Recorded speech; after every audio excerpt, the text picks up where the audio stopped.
Welcome to Uncle Monster's Spooky Time Fright Hour, your source for the straight poop on all things supernatural. We're your hosts. My name is Chris Anderson, but if you went to high school with me, you can call me Shibble. Hi, and I'm Ethan Sereski. And if you went to high school with me, I probably bullied you. Probably. So, now Ethan, I've got some very exciting news for you. I love news. Let's hear some news. But this news is not coming from a cryptid affair. This news is coming from our hot off the presses brand new segment, The Mailbag. Oh.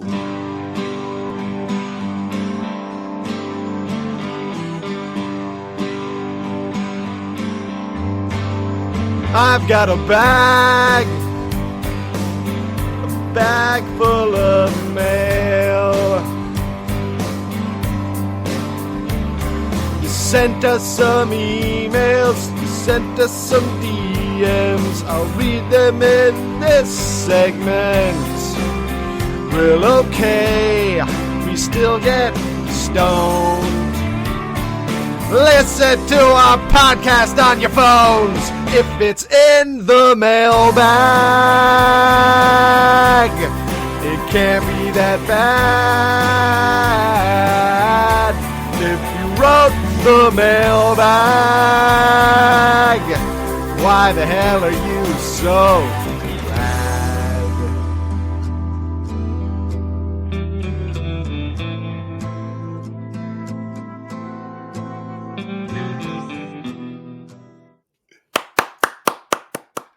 That was amazing.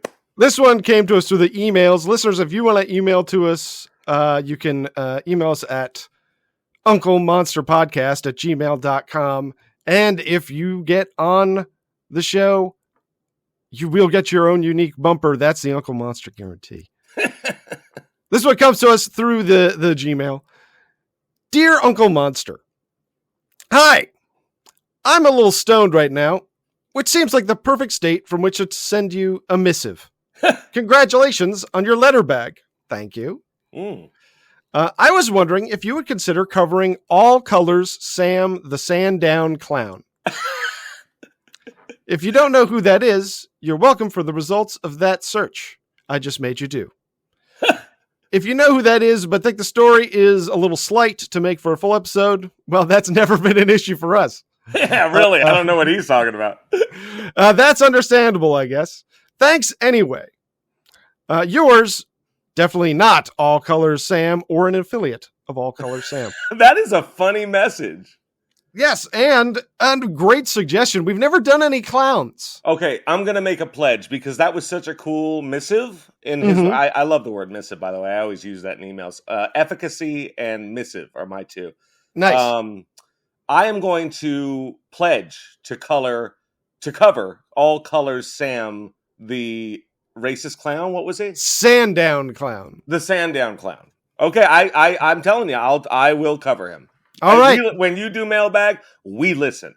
Yeah, it's on the big board. And we're also starting a new strategy this season of like thinking of monsters in advance so that we never find ourselves in this situation where we're like, oh, we have to record tomorrow. I should think of literally any monster in the world. That's how we get shows like Paul Bunyan.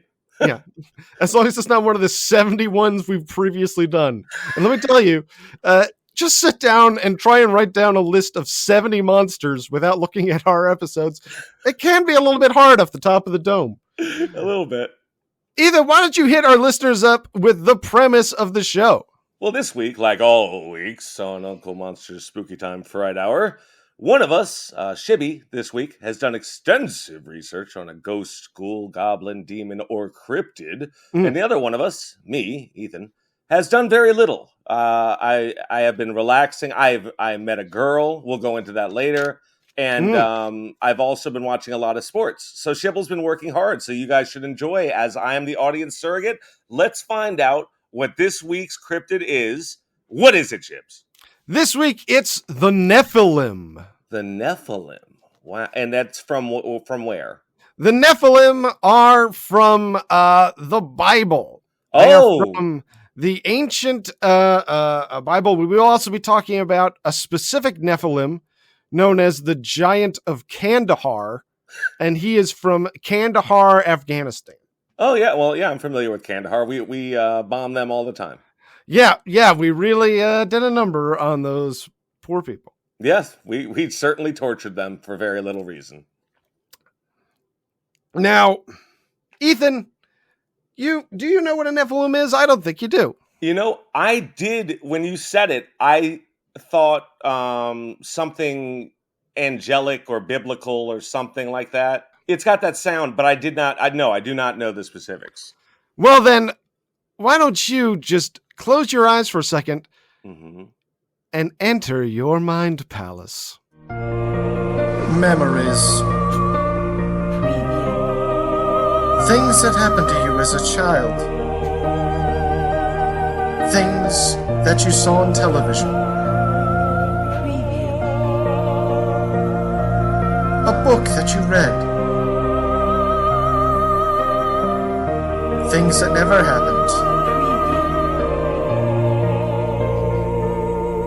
Enter your mind palace. What do you think a Nephilim is? Okay, I've got a few theories. Okay. Theory number 1. The Nephilim is the section of the chorus of angels who have to stand in the back during the heavenly performances because they sing like shit. Okay, just dog shit angels. Dog shit angel singers. All right, that's one theory.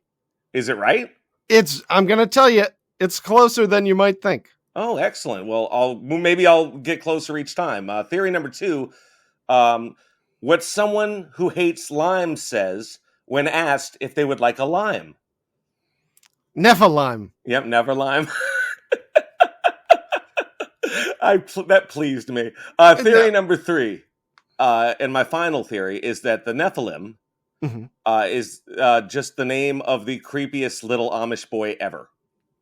Ooh, I mean, that would be a very odd choice for a pious family, and I think you're going to find out why. Oh. Now, I could just jump straight in and start rattling off facts. You could. I know you could. You're able to. But I'm not going to. Oh, okay. I'm going to whet your intellectual appetite with a little bit of what we like to call narrative fiction.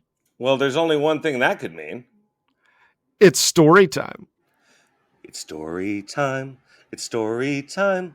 It's story time with Uncle Monster. Story time. It's story time. It's story time. It's story time with Uncle Monster. Story time.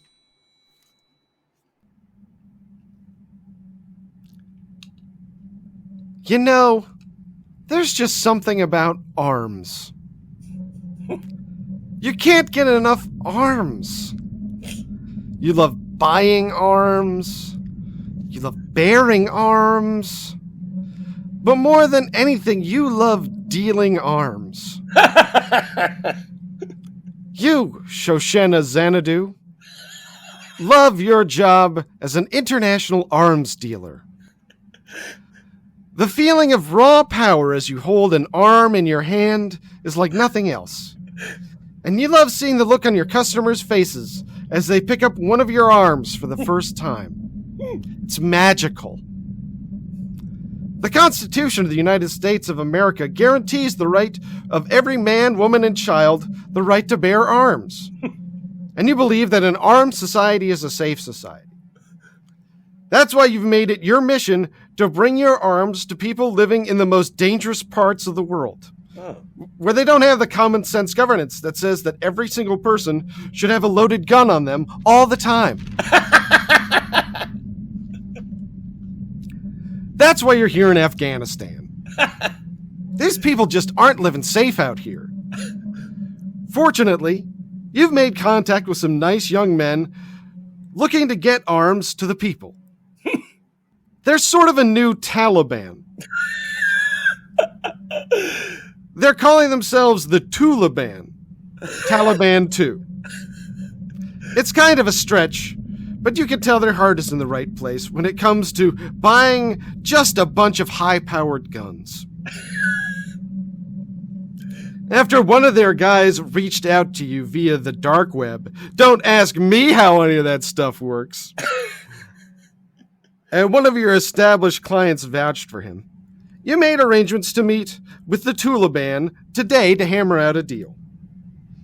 And so your private jet touched down at Ahmad Shad Baba International Airport early this morning. Something funny about Ahmed Shah Baba International Airport?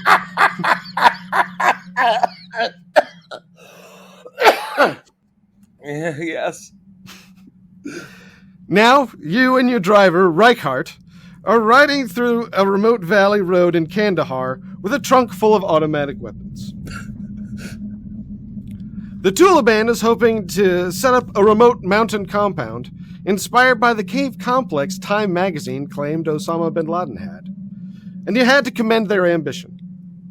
It would cost a pretty penny to get something like that set up, but whichever Saudi prince is funding these guys must have pretty deep pockets, based on the conversations you've had with their buyer.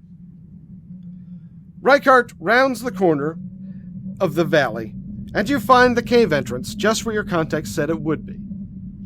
Unfortunately, there are no eager but inadequately armed young men here to greet you. Huh. Perhaps they've entered the cave, yeah? Reichardt suggests. And you agree to check it out. As the two of you approach the cave on foot, you see construction equipment strewn about on the ground. Blood drying on a rock. A work boot with a snapped-off shin bone sticking out. You and Reichardt draw your arms. The cave is incredibly dark, the noonday sun barely penetrating. A foul stench wafts from somewhere deep inside.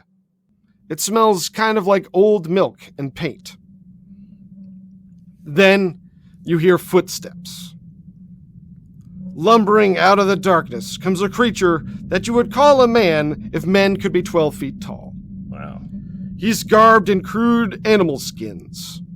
His matted red hair grows down to the middle of his back, and he has a bluish tinge to his skin. His most salient feature, however, is that he is carrying a 16-foot-long crude wooden spear. In one swift motion, he drives the spear directly into Reichardt's chest, lifting him clean off the ground. You open fire on the ginger giant, but unfortunately, you're only carrying your business gun, and it doesn't have the stopping power to put this guy down.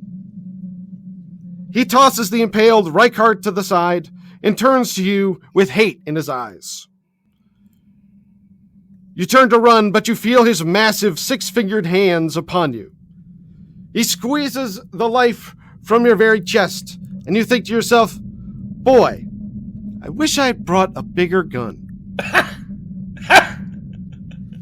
If you had, then you, Shoshana Xanadu, might have survived your encounter with a Nephilim.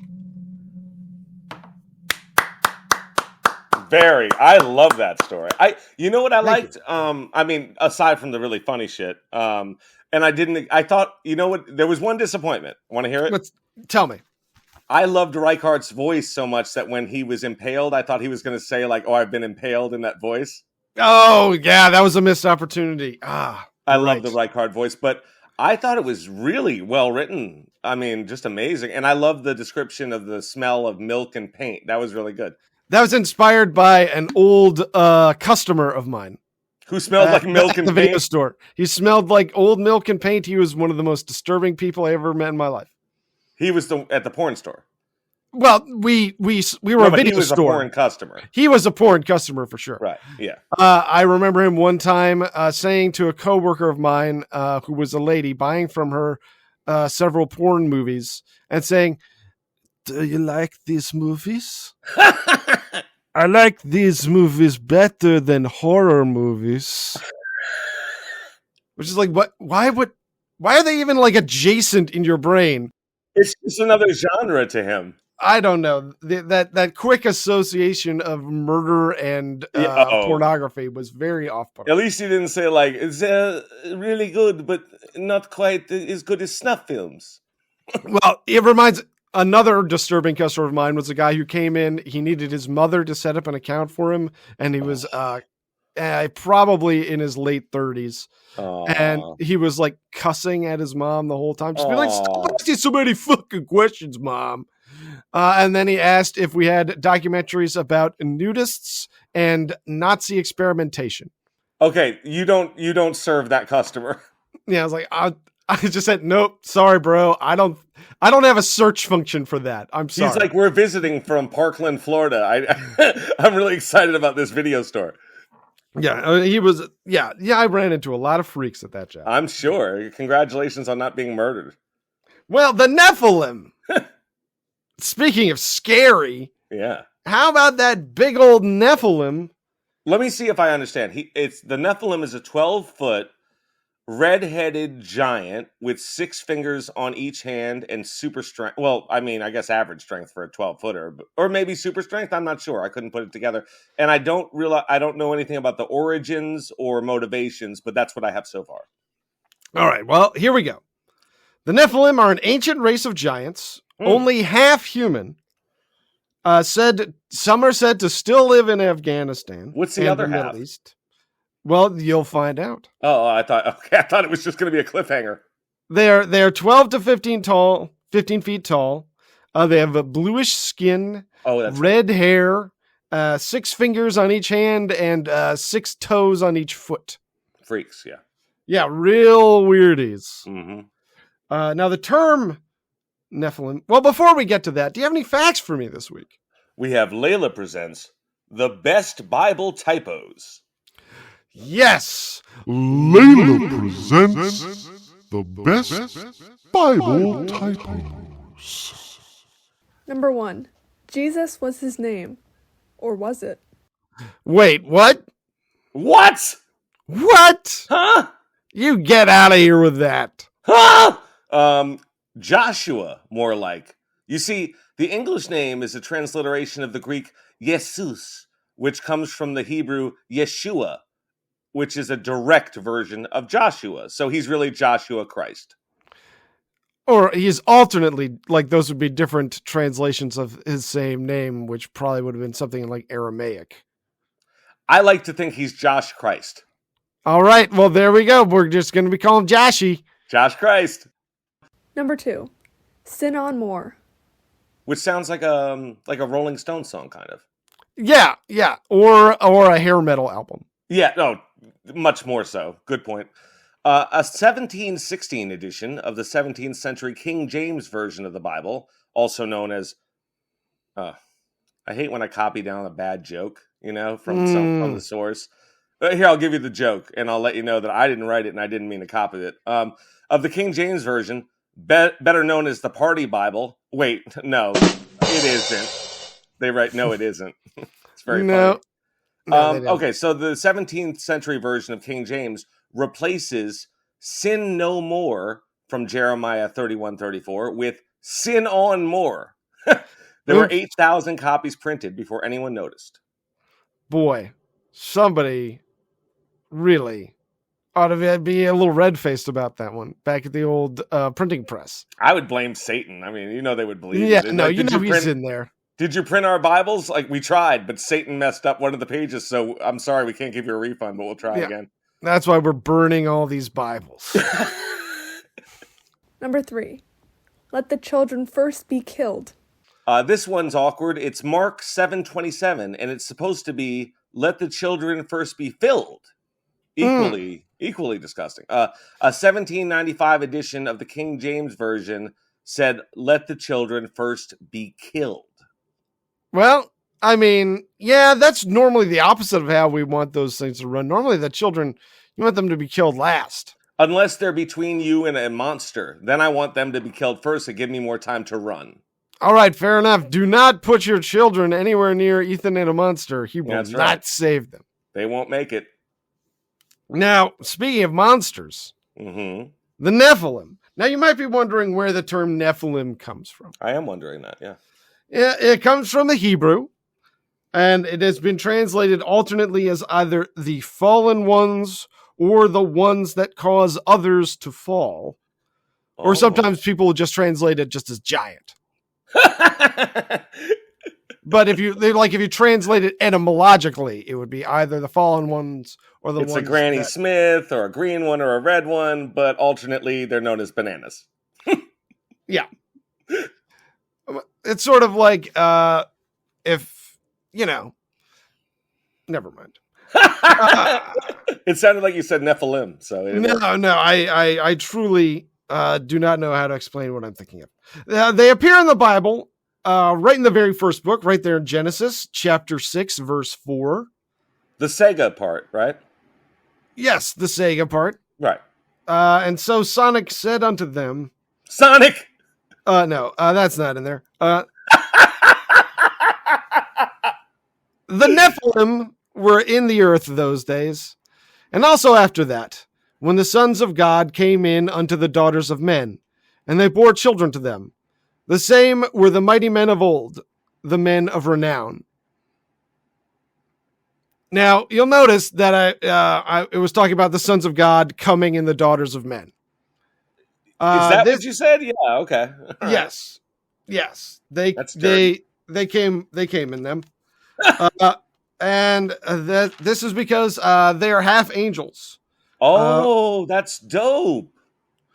And possibly half fallen angels. Well, they're still angels. I mean, don't be a racist about it. Or some say also possibly half children of Cain. I don't like that one. That's dumb. No. And we're going to find more support for the angels theory because there's an apocryphal book of the Bible. I always love an apocryphal book of the Bible. They're so apocryphal book of anything, really. No, it's true. But Bible's going to be your top 5 books containing apocrypha, I think. That's true. Now there's it's the book of Enoch, and it tells the story of an angel named Samyaza. Samyaza? Spell it. Samyaza. Samyaza, yeah. Yeah, Samyaza, who, along with a band of roughly 200 other Grigori, which were watcher angels. I know what those are from the show with the 2 handsome guys and the monsters. Supernatural. Right. I couldn't think of it. Yeah. Us. Yeah. This really is kind of a bizarro supernatural. No, if they had done this, they would have been a lot better off. I agree. Now, they rebelled against God, these Grigori and Semyaza, because they wanted to have sex with human women. Listen, I can understand the need to... No, people do some dumb stuff when they're looking to get with a pretty lady. That's true. I mean? They will go against God and fall from heaven. No, you will definitely step on your dick. Watch out, fellas. That's what my buddy used to call it, pink poison. Oh, do you know what? My good friend John Chapman, his grandma once looked at us both and goes, "Girls can't cook no more. All they know is bed work." Damn, that's dope. Yeah, I mean, she calls it like she sees it. Yeah, I guess. I'll order takeout. That's no problem. So he took 200 Grigori to a secret meeting at Mount Hermon in the Golan Heights. Mount Hermon? Mount Hermon. Okay. It's Mount Hermon, one of the lesser-known biblical mountains. It's not Sinai or Masada for sure. No, those already have their own things going on. They went to Mount Hermon. This is the Mount Hermon story. I went to Mount Cousin It. So they all agree that they're just too horny from watching human ladies all the time. They can't take it anymore. Understandable. And now here's a reading from the first book of Enoch, chapter 6, verses 3 through 5. Okay. And Semyaza, who was their leader, said to them, "I fear ye will not indeed agree to do this deed, and I alone shall have to pay the penalty of a great sin." And they all answered him and said, "Let us all swear an oath, and all bind ourselves by mutual imprecations, not to abandon this plan, but to do this thing." Then swear they all together and bound themselves by mutual imprecations upon it. So they basically, these angels They made entered a pact. into an American Pie style virginity pact to wage war against God. God hates American Pie notoriously. Yeah, this is why. It reminds him too much of Semyaza. It's painful for the big guy. Yeah. So they did. They went out from Mount Hermon and they had sex with a bunch of ladies. And those ladies gave birth to the Nephilim. The Nephilim were gigantic, obviously, and very powerful, supernaturally strong. And they're also born without souls. What? Yeah, just like angels don't have souls. Same sort of situation. You know, I hate that. I don't know. It's sad. It is sad. It's sad to be an angel. It's not all it's cracked up to be. I wouldn't want to be one. That sucks. No, being a human rules, except we have to die. Yeah, there is one major drawback. Yeah. Now, the wickedness of these giant evil men who had no souls and were corrupted by the power that they had, especially in like 17,000 BC or fucking whenever, Right. You could just be tearing shit up. Nobody's a 12-foot man. You What live can you like do? a fucking king. Yeah. Oh, you know what you can do? Is use a slingshot. I hear that works. Well, I mean, maybe. Mm. Fair enough. Yeah, Right. ranged weapons would definitely be the way you'd want to go. You'd want to hell get yeah. like 10 guys with addles, just hucking those spears at the big fella. An addle will mess you right up. I don't even know what that is. I'm not going to pretend. An addle is like a spear that you don't throw it with your hand though. You throw it with like a stick. Oh, Like you ever like use one of those sticks that you throw a tennis ball yeah, with my dog. for a dog? It's like that, but with a spear. Oh, that's kind of a cool weapon.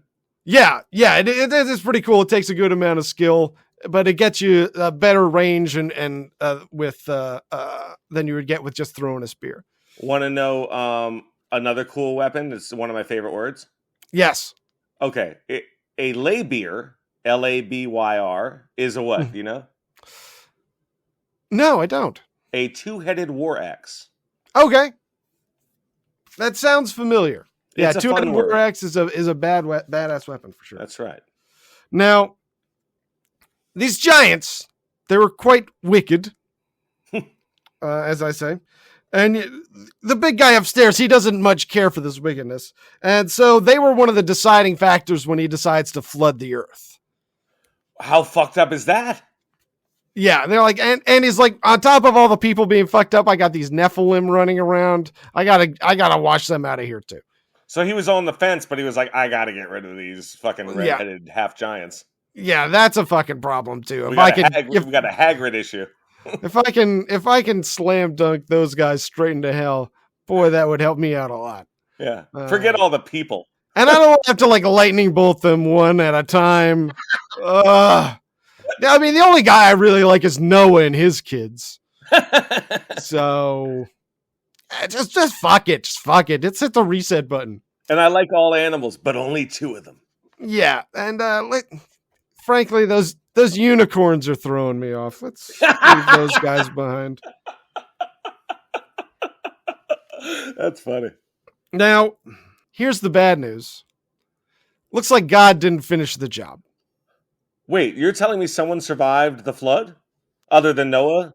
Yes, I'm telling you that not just Noah, not just the animals on the ark, not just the fish that were living in the ocean were probably really like fucking psyched. Good point. Nephilim survived. And we know that this God. is true because we have credible reports of encounters with Nephilim occurring as recently as 2002. Holy I cannot fucking wait for this. No, it's about to get fucking real. That's right. Now, I've got basically there are two major sources of firsthand accounts. Liar 1 and Liar 2.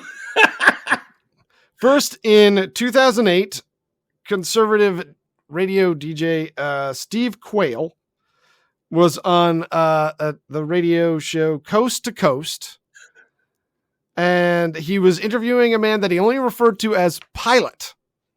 Oh. Pilot was a helicopter pilot in Afghanistan in 2002 who airlifted a group of operators who claimed to have recently killed a giant. So there's that. That's amazing. Are they sure it wasn't just like a 6'5" Arab guy? Well, we'll talk more about it later, but in 2016, a biblical scholar / cryptozoologist / YouTuber named... Imagine being married to him. Oh, what a dream. I mean, imagine being a cryptozoologist with a YouTube channel. What kind of fucking nerd would that be? What a loser. And his name is L.A. Marzulli. Oh, that's dope. Yes. A great name. Really rolls off the tongue. Very musical. Can I say it? Go for it. Hey, I'm L.A. How are you? I'm L.A. Marzulli. I like that. Yeah. Have you told your date tonight your real name yet? It's not too late. You know, last time I met someone on the internet, I forgot I used my cousin Miles's name. And like she thought my name was Miles for 2 weeks, and I didn't know what to say, you know. So this time I went with Ethan. Yeah. Once bitten, twice shy on that one. That's right. That's right. No touching that stove again. Be like, I performed just the most minor of catfishing upon you. I'm very sorry. I mean, she knew what I looked like and my personality. She just didn't know my real name. Yeah. I'm just not Miles.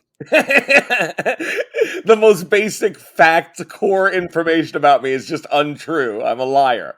And I don't have a Lamborghini that can change into a boat. But it's just those two things. Be quiet. Stella might be listening and hear that I don't have the Lamborghini when it turns into the boat that I've been talking about. Yeah, that would be so disappointing. If you were going to some guy's house and you're like, I can't wait to drive in his Lamborghini that changes into a boat. That'd be so incredible. And then you know, she would tell all her friends, like, I'm going to ride in a Transformer this weekend. They'd be like, no, you're not. Like, seriously? Oh, he's like, I'm going to post so many selfies. Oh, she would be so embarrassed when she saw that I did not have that. So L.A. Marzulli, he was interviewing a military contractor that he just referred to as Mr. K. Now, unfortunately, L.A. Marzulli's video, his YouTube video of this, has been taken down. What a conspiracy. Yes, think about it. Now, this video did still make a splash at the time. And in it, Mr. K describes being on patrol with his unit on a goat path in a remote part of Kandahar. Of course, a goat path, yes. Yeah, and he was not in the army. He was a military contractor. Gotcha. One of these Blackwater types. Oh, okay, wonderful. Like, what's her name's brother? Betsy DeVos's brother? Or who is it? Someone's brother is the head of Blackwater. Yeah, something like that. Yeah, I think that is Betsy DeVos. Okay. Now, as they pass by a cave, a 15-foot tall man with long red hair, 6 figures on each hand, and a powerful stink pops out of the cave. He was armed with either a spear or a pike, depending on how much you want to differentiate spears and pikes. I love that sentence. Well done. Now, it was some sort of long pointy stick, which he promptly drove through the chest of a soldier named Dan, killing him instantly. Or a soldier, God. I guess, operator, I don't know. He killed him. The rest of the unit opened fire, killing the giant.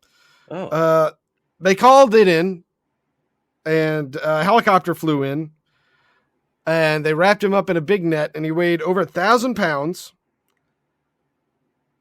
And the helicopter flew the corpse back to base.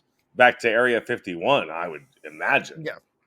The soldiers, everyone was ordered not to discuss what they saw.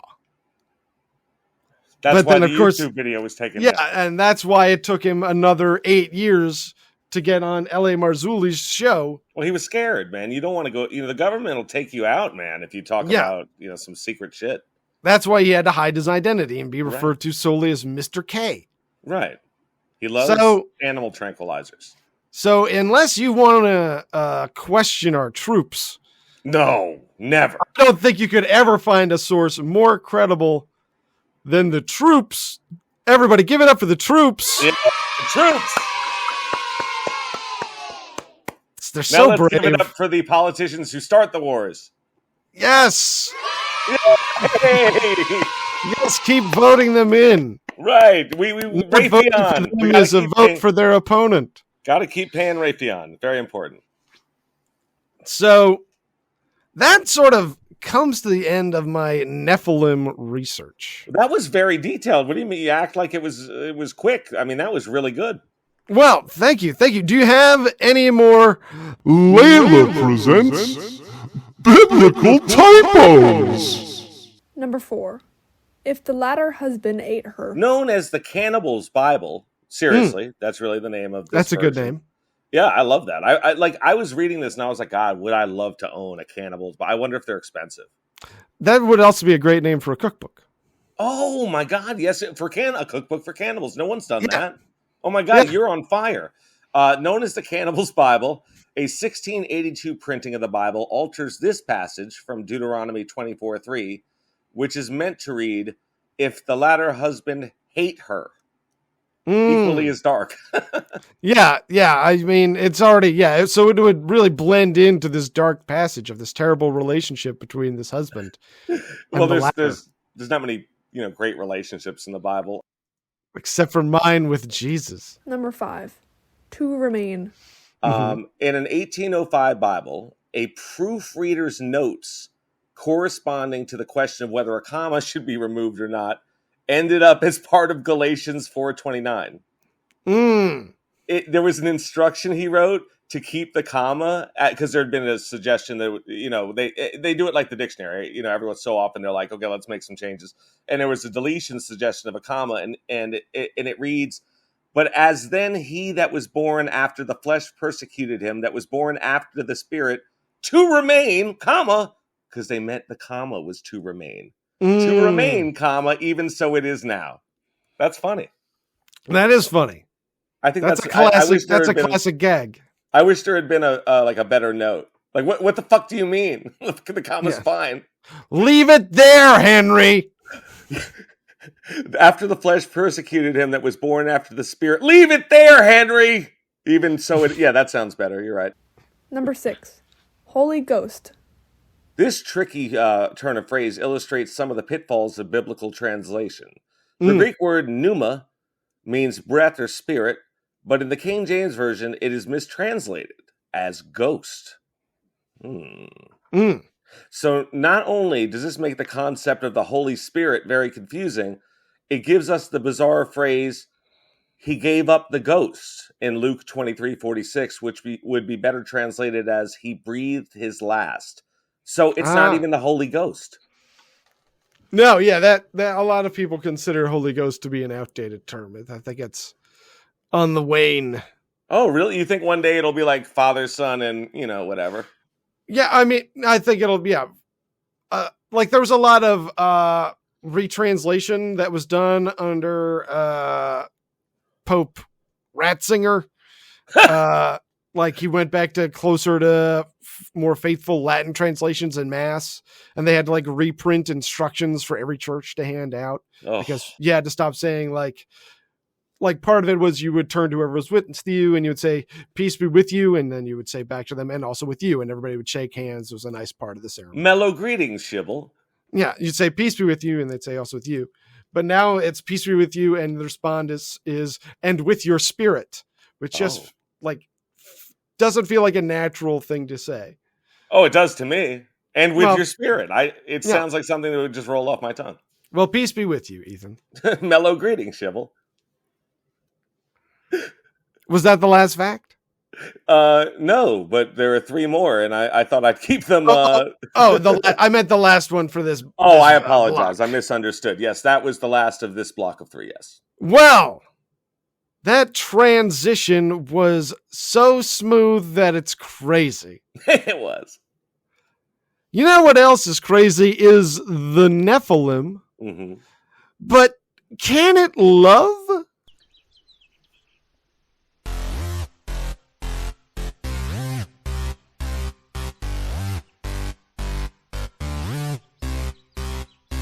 A werewolf ate my dad, but it's not so bad. It might sound crazy, but can it love?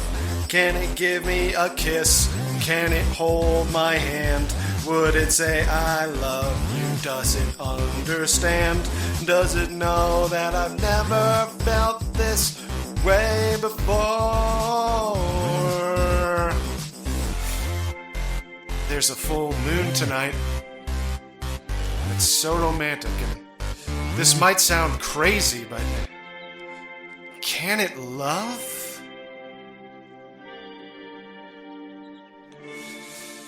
Can it love?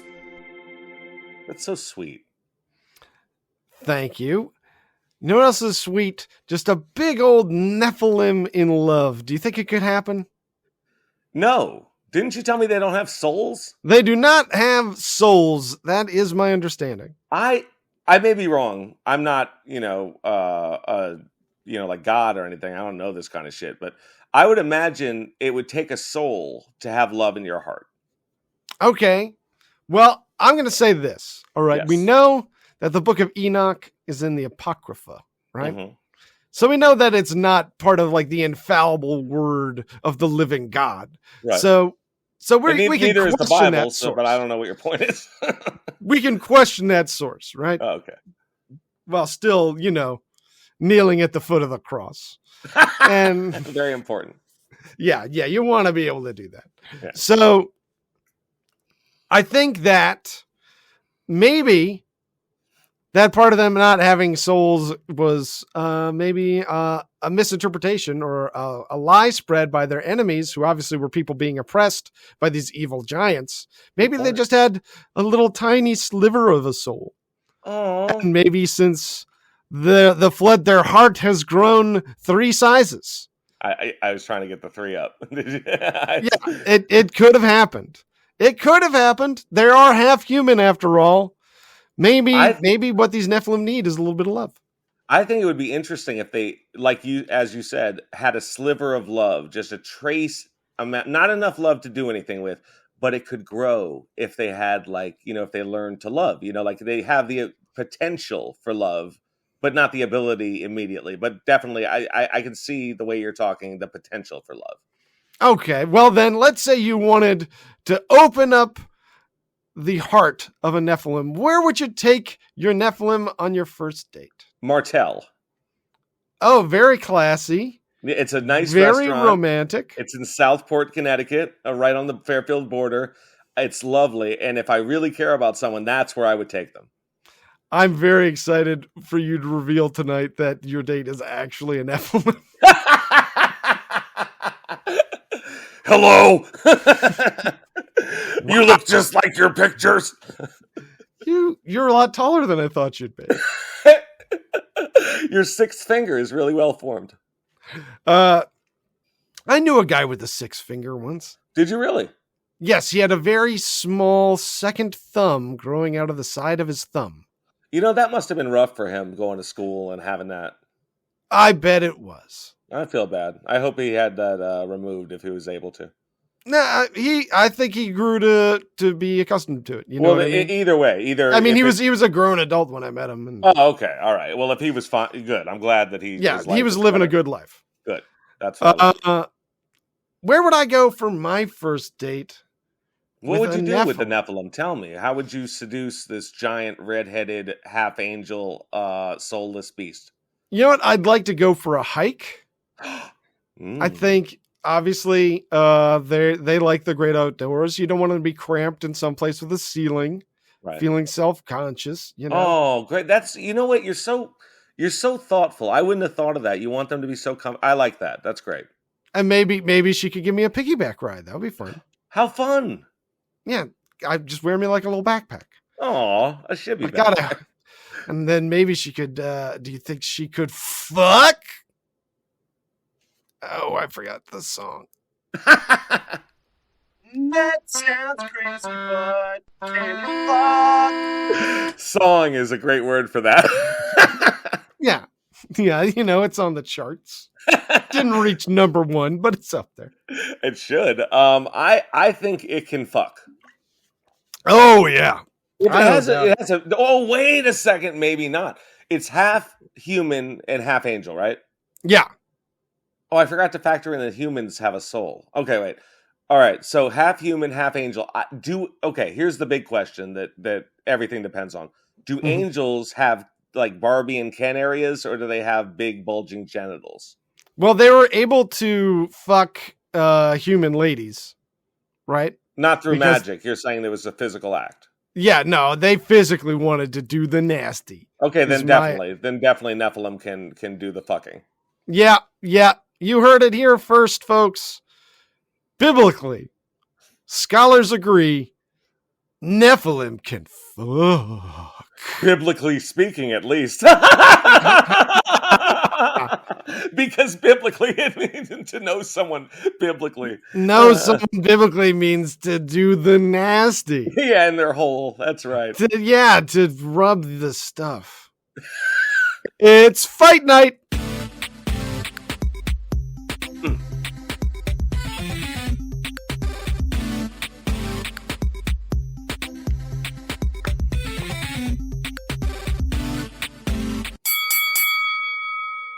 Fight! Welcome to Fight Night. Round 1. In this corner, we have the 12-foot-tall, red-headed, six-fingered, soulless Nephilim. In the other corner, we have 7'1", 603-pound, 21-year-old Prime Shaquille O'Neal. Damn, the battle of the big boys. Now, Shaq, he's going to be about half the size of a Nephilim. They're very big. They're very big, Shaq. You're very big, too. Thank you. I appreciate you. Yeah, I know you're not feeling that way looking at that Nephilim, though. It makes me feel small. How high is the rim in the NBA? 10 feet.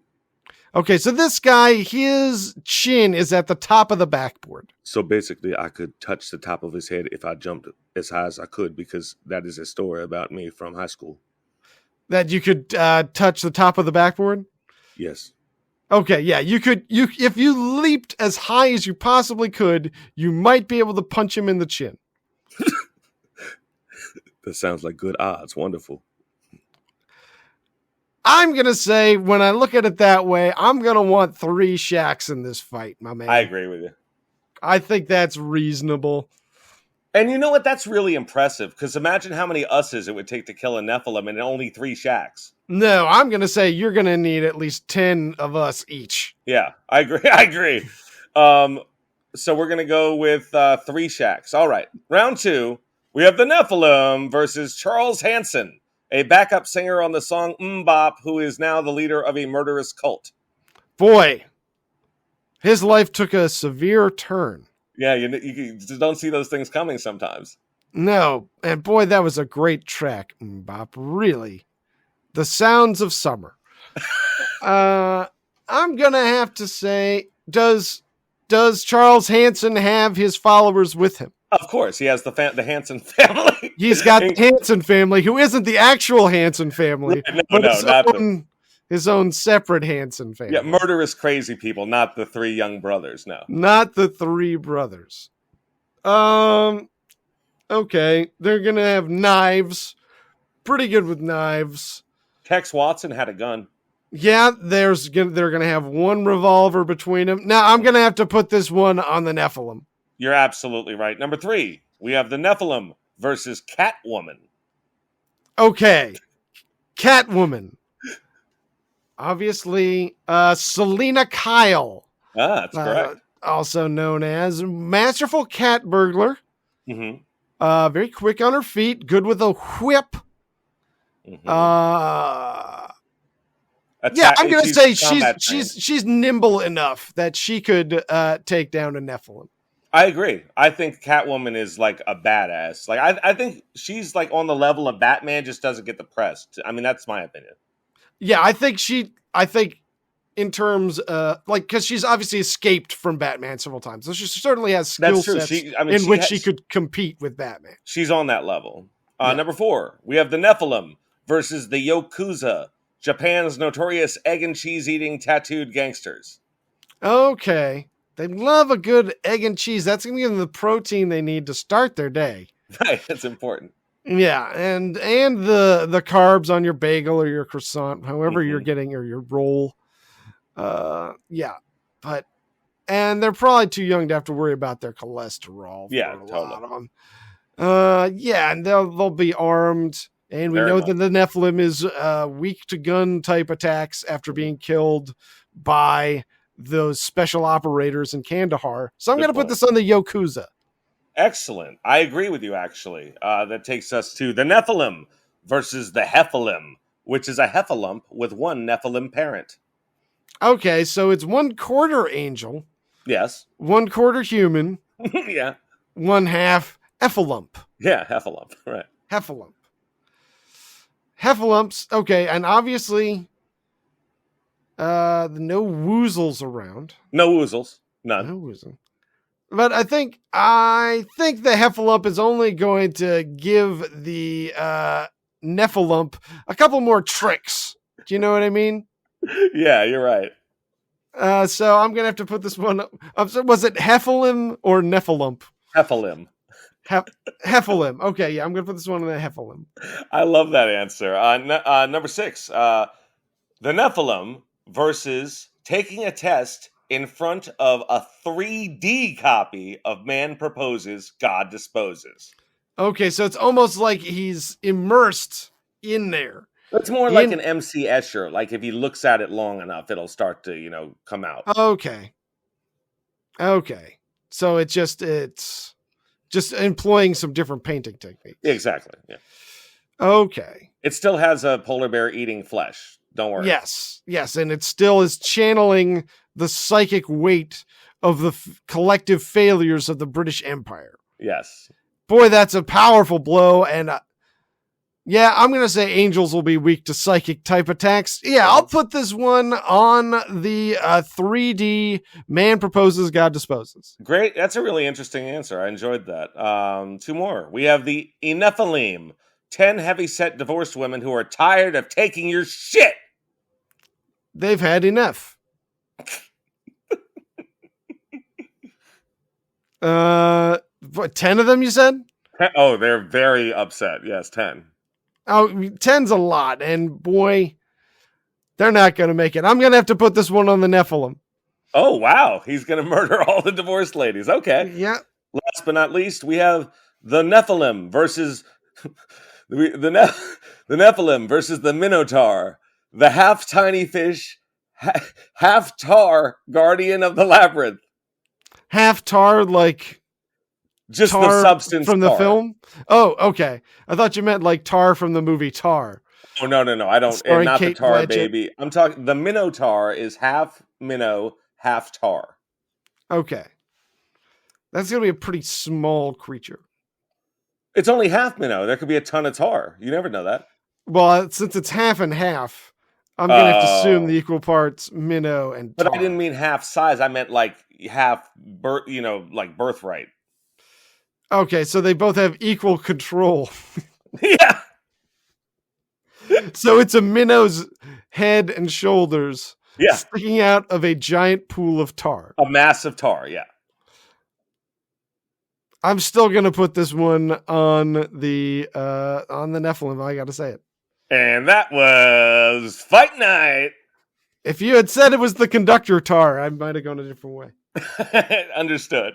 That was very well done, Ships. You too. Thank you. Do you have any more? Layla presents Goofy Bible Misprints. Number 7. Peace on earth and goodwill toward men. A lovely, all-encompassing sentiment for Christmas, Joshua Christ Christmas. This is what an angel said to the shepherds on a hill near Bethlehem, according to the King James Version. Except that a more accurate translation of the Greek is peace on earth to people that he favors, he being God. Yeah. I hope everything's going good for the right people. Yeah, it's not peace on earth to all people. It is peace on earth to the pious people. Yes, to the right ones. Come on, let's not be sloppy about this. Religious people for the win. Number 8. Out of thy lions. Get out of your lions. You want to make a Detroit joke? Boy, I would if I knew anything about any of the players in Detroit. I really Barry can't. Sanders was a long time ago. You could have reached for Barry that. Sanders, you got to read your Bible, buddy. There you go. Get out of thy lions. There are lots of loins in the Bible, as in fruit of, having children, all that stuff. An 1804 edition offers a zoological twist on reproduction, though, with the quote, "Thy son that shall come forth out of thy lions." Wah, wah. Yeah, good job, Dang. Bible guys.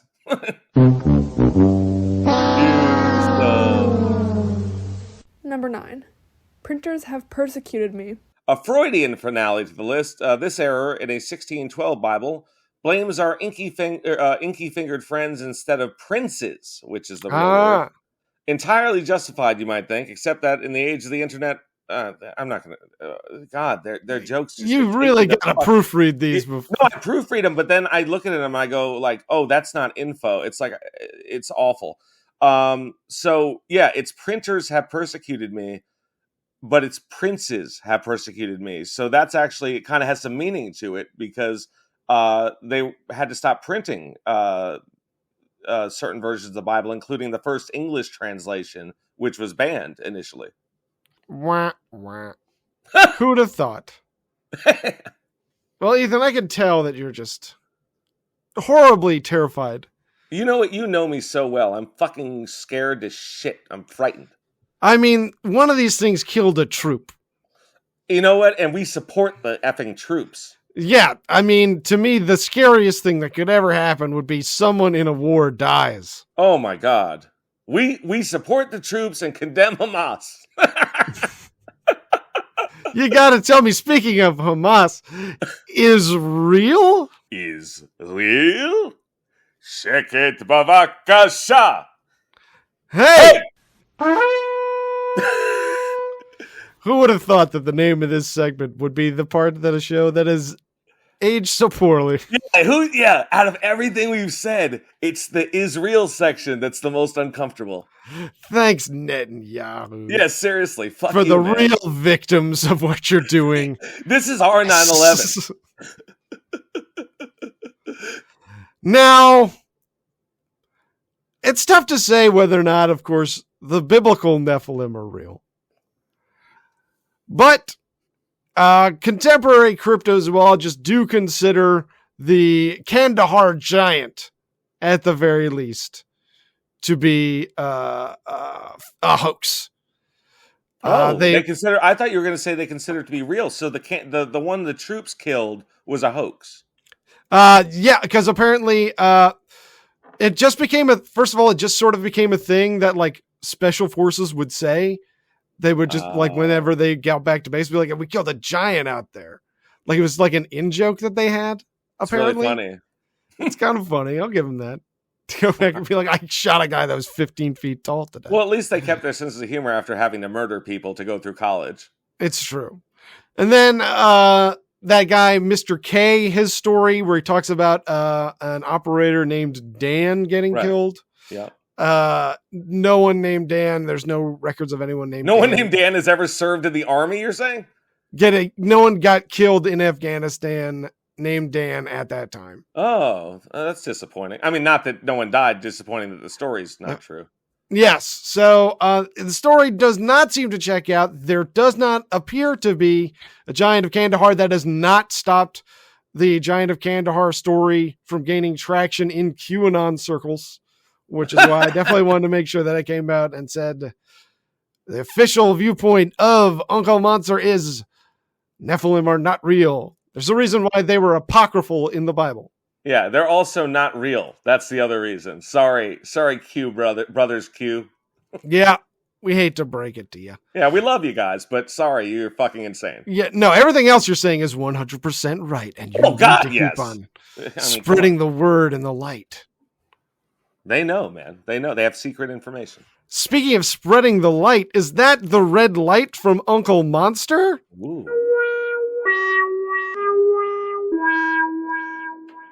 Hey, it is. It's me. Hey, Uncle. How are you, buddy? I'm doing pretty good. I'm doing not bad. That's great to hear. Now, What I like to ask you, because you're an expert in this, is we have a week before the next episode. What in the hell are we going to do to keep ourselves busy, us in the audience? I think everybody. I think you. I think the audience. I think me. I think Uncle Monster too. I think people that don't listen to the show. I think they all should watch a movie.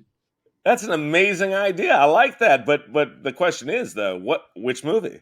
I think you should watch the movie Blind Fury, starring Rutger Hauer as a blind swordsman who learned how to wield a sword after being blinded in the jungles of Vietnam.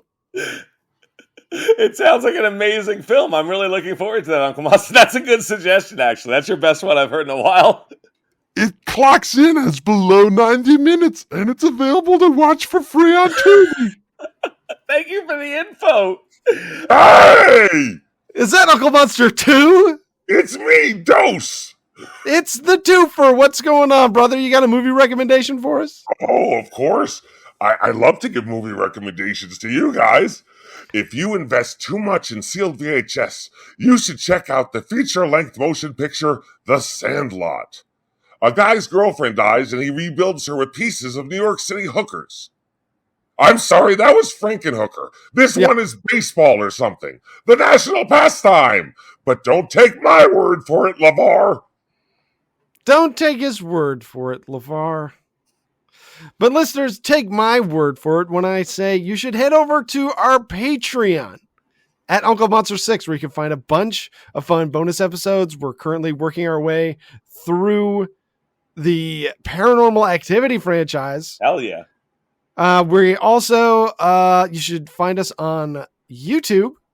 You can find us there at Uncle Monster Podcast. We got a bunch of fun videos going on over there. We have some reaction videos that are freaking amazing. I really am proud of them. I think you guys will really get a good laugh out of them. So go check them out when you have a chance. Thank you. And you can also find us on Instagram at Uncle Monster 6. And you can find us on Blue Sky at unclemonster.bsky.social. And you can email us if you want to get into our mailbag segment. Email us at unclemonsterpodcast@gmail.com. Ethan, is there anything I'm forgetting? Of course there is. On Rumble, you cannot find us. You can't find us there, but you can find us on whatever app you're currently using to listen to the show. And you can give us a 5-star. You can leave us a rating. You can subscribe. And if you like it but don't love it, and you're thinking 4 stars, how about you think again? Just give us the bump. We'd do it for you. We would. We're just graded on a curve here. Come on, brother. 5 stars is free. That's So what I always say. Go do that for us. We'll be back with you next week. But until then, don't get spooked.